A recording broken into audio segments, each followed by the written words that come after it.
ದಿನದಿಂದ ದಿನಕ್ಕೆ ರಾಜ್ಯದ ಹಲವೆಡೆ ತಾಪಮಾನ ಏರಿಕೆ. ಮೈಸೂರಿನ ಕೆಆರ್ ಆಸ್ಪತ್ರೆಯಲ್ಲಿ ವಿಶೇಷ ವಾರ್ಡ್ಗಳು ಓಪನ್ ಆಗಿದೆ.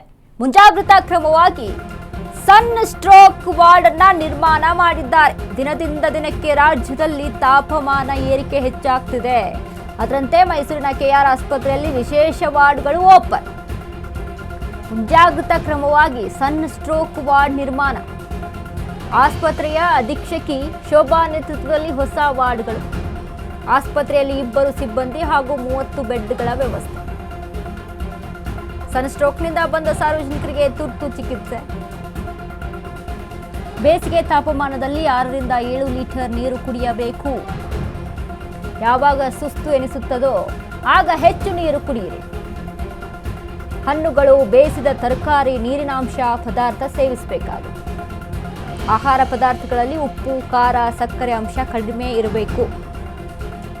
ಕೆಆರ್ ಆಸ್ಪತ್ರೆಯ ಅಧೀಕ್ಷಕಿ ಶೋಭಾ ಆರೋಗ್ಯ ಸಲಹೆಯನ್ನ ಕೊಟ್ಟಿದ್ದಾರೆ. ದಿನದಿಂದ ದಿನಕ್ಕೆ ತಾಪಮಾನ ಏರಿಕೆ ಆಗ್ತಾ ಇದೆ. ನಿಜಕ್ಕೂ ರಾಜ್ಯದಲ್ಲಿ ಗಮನಿಸ್ತಾ ಇದ್ದೀವಿ ನಾವು. 36-37 ಡಿಗ್ರಿ ಅಂತ ಅಂದರೆ ಬಿಸಿಲು. ಹೀಗಾಗಿ ಏನಾಗ್ತಾ ಇದೆ, ಜನಗಳು ಓಡಾಟ ನಡೆಸಲೇಬೇಕು, ಕೆಲಸಕ್ಕೆ ಅಂತ ಇರುತ್ತೆ, ಹೊರಗಡೆ ಹೋಗಲೇಬೇಕಾಗುತ್ತೆ. ಸನ್ ಸ್ಟ್ರೋಕ್ ಜಾಸ್ತಿ ಆಗುವಂಥ ಸಾಧ್ಯತೆಗಳಿದ್ದಾವೆ. ಹಾಗಾಗಿ ಆಸ್ಪತ್ರೆಯಲ್ಲಿ ಏನು ಮಾಡಿದ್ದಾರೆ, ಮೈಸೂರಿನ ಕೆಆರ್ ಆಸ್ಪತ್ರೆಯಲ್ಲಿ ಸಪ್ರೇಟಾಗಿ ವಾರ್ಡ್ಗಳನ್ನು, ಸ್ಪೆಷಲ್ ವಾರ್ಡ್ಗಳನ್ನು ನಿರ್ಮಾಣ ಮಾಡಿಬಿಟ್ಟಿದ್ದಾರೆ. ಹೀಗಾಗಿ ಬಂದವರೆಲ್ಲ ಆ ವಾರ್ಡ್ಗಳನ್ನು ಅಲ್ಲೇ ಟ್ರೀಟ್ಮೆಂಟನ್ನು ಕೊಡುವಂಥ ವಿಚಾರದಲ್ಲಿ ಈ ರೀತಿಯಾಗಿ ಮಾಡ್ಕೊಂಡಿರುವಂಥದ್ದು. ಮತ್ತು ಡಾಕ್ಟರ್ಸ್ಗಳು ತುಂಬ ಗಮನಿಸ್ತಾ ಇದ್ದೀವಿ ನಾವು. ಡಾಕ್ಟರ್ಸ್ಗಳು ತುಂಬ ಆರೋಗ್ಯ ಸಲಹೆಯನ್ನು ಕೊಡ್ತಾ ಇದ್ದಾರೆ. ಡಿಹೈಡ್ರೇಟ್ ಆಗಿರಬೇಕು, ಬಾಡಿ ಹೈಡ್ರೇಟ್ ಆಗ್ತಿರುವಂಥ ರೀತಿಯಲ್ಲಿ ನೋಡ್ಕೊಳ್ಬೇಕಾಗುತ್ತೆ. ವಾಟರ್ ಕಂಟೆಂಟ್ ಇರುವಂಥ ಆಹಾರವನ್ನು ಸೇವಿಸಬೇಕಾಗುತ್ತೆ. ಫ್ರೂಟ್ಸು, ಜ್ಯೂಸು, ತರಕಾರಿಗಳು, ಉಪ್ಪು, ಹುಳಿ, ಖಾರ ಹೆಚ್ಚಾಗಿ ಸೇವಿಸಬಾರ್ದು. ಆದಷ್ಟು ಸೂರ್ಯನ ಕಿರಣಗಳನ್ನು ತಡೆಗಟ್ಟುವಂಥ ಬಟ್ಟೆಗಳನ್ನು ಧರಿಸಬೇಕಾಗುತ್ತೆ.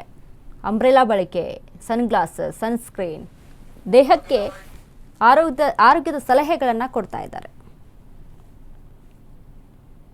ಫಸ್ಟ್ ಏನಂದರೆ, ಫಸ್ಟು ನಾವು ಅಡ್ವೈಸ್ ಮಾಡೋದು ಡಿಹೈಡ್ರೇಷನ್ನ ಅವಾಯ್ಡ್ ಮಾಡಬೇಕು.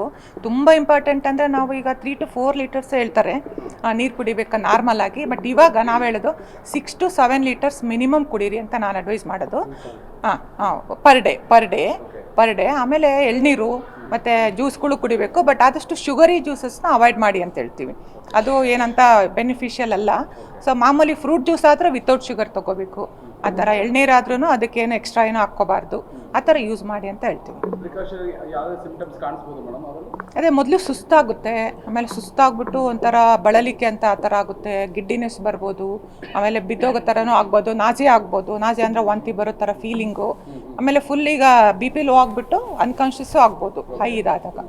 ಆ ಥರ ಇರುತ್ತೆ.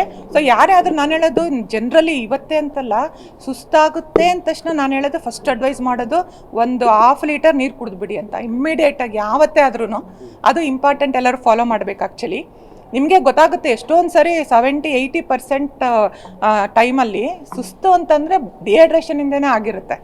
ಸೊ ಅದನ್ನು ಫಸ್ಟು ನೀವು ಅವಾಯ್ಡ್ ಮಾಡ್ಕೋಬೇಕು. ಆಮೇಲೆ ಈಗ ನೀವು ನೀರು ಕುಡಿದ್ರೂ ಸುಸ್ತಿದೆ ಅಂತಂದರೆ, ಈಗ ಏನಾದ್ರು ತುಂಬ ಸುಸ್ತಾದ ECG ಮಾಡಿಸ್ಬೇಕು, ಈಗ ಹಾಸ್ಪಿಟ್ಲಿಗೆ ಬರಬೇಕು, ಐ ಫ್ಲೂಯಿಡ್ ಹಾಕ್ಸ್ಕೋಬೇಕು, ಎಲ್ಲ ಮೇಂಟೈನ್ ಮಾಡ್ಕೋಬೇಕಾಗುತ್ತೆ. ಇಲ್ಲ, ಇಲ್ಲಿವರೆಗೆ ಇನ್ನೂ ನಮಗೆ ಯಾವುದೋ ರಿಪೋರ್ಟ್ ಆಗಿಲ್ಲ. ಸೊ ಬಂದ ತಕ್ಷಣ ಎಮರ್ಜೆನ್ಸಿ ವಾರ್ಡಲ್ಲೇ ಮಾಡಿಬಿಡ್ತೀವಿ. ಸೊ ಪರ್ಟಿಕ್ಯುಲರ್ಲಿ ಹೀಟ್ ಸ್ಟ್ರೋಕಿಂದ ಅಂತ ಯಾವುದೂ ಬಂದಿಲ್ಲ.